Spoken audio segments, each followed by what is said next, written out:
Hello everyone, welcome to my channel love peace and Joy.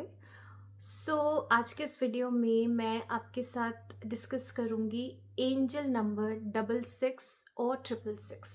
Okay, आपको angel number 666 के जगह 6666 भी दिख सकता है, तो इन तीनों का ही मतलब सेम होता है। ओके, तो इसका मतलब ये होता है जो एंजल नंबर है 66, या हम सिर्फ एक सिंगल नंबर की बात करें 6, इसका मतलब होता है बैलेंस। ओके, और अगर मैं ट्विन फ्लेम जर्नी के हिसाब से बताऊं तो इसका मतलब होता है कि आपके कुछ कर्मा बैलेंस हो रहे हैं या होने वाले हैं। ठीक है, या ये इंडिकेट करता है आपको इमोशनल बैलेंस होने की ज़रूरत है।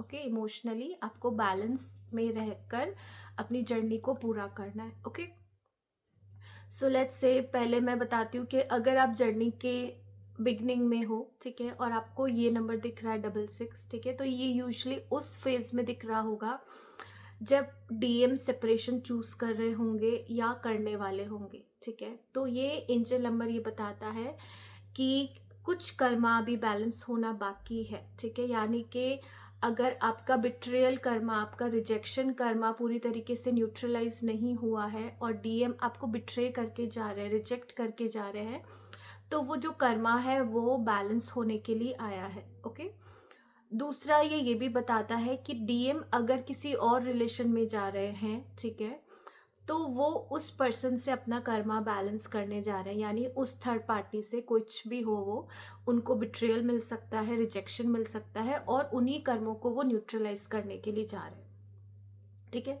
तो शुरू शुरू में ये कर्मा बैलेंस को बताता है। दूसरा, अगर आप जर्नी में काफ़ी आगे पहुंच गए हो, आपको फिर ये नंबर दिखता है या मिड ऑफ द जर्नी पे दिखता है, तो ये नंबर आपको बताता है कि आपको इमोशनली बैलेंस होने की ज़रूरत है, या जो एनर्जी आप दे रहे हो अपने ट्विन फ्लेम को, यानी कि आप बहुत ज़्यादा ओवर गिव कर रहे हो कनेक्शन में। ठीक है, तो वहाँ पे आपको बैलेंस रखना है।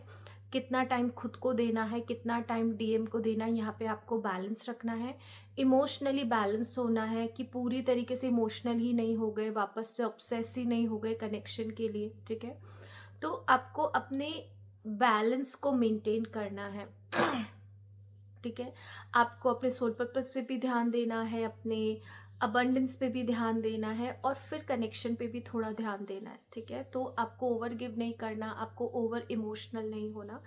तो ये नंबर अगर आपको दिख रहा है तो वो ये बता रहा है कहीं ना कहीं आप इम्बैलेंस हो रहे हो। ओके, सो ये दो ही चीज़ों को बताता है, Karma balance and emotional balance. Okay, अब अगर आपको ये नंबर दिखता है तो आपको जो इनर वर्क है उसमें आपको कर्मा क्लेंजिंग ऐड करने की ज़रूरत होती है। ओके, आप ज़्यादा से ज़्यादा फॉरगिवनेस करो, अपने डीएम को फॉरगिव करो, थर्ड पार्टी को फॉरगिव करो, जितने भी पास्ट सोल्स हैं जिनके साथ आपने कुछ गलत किया है, आप उनसे फॉरगिवनेस मांगो। ओके, तो यहाँ पे जो राइट इनर वर्क है that is to do karma cleansing, also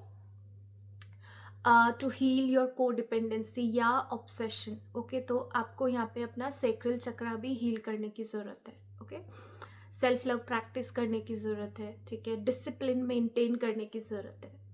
so this is all for this number, angel number 666666। Thank you for watching, I will see you in the next video.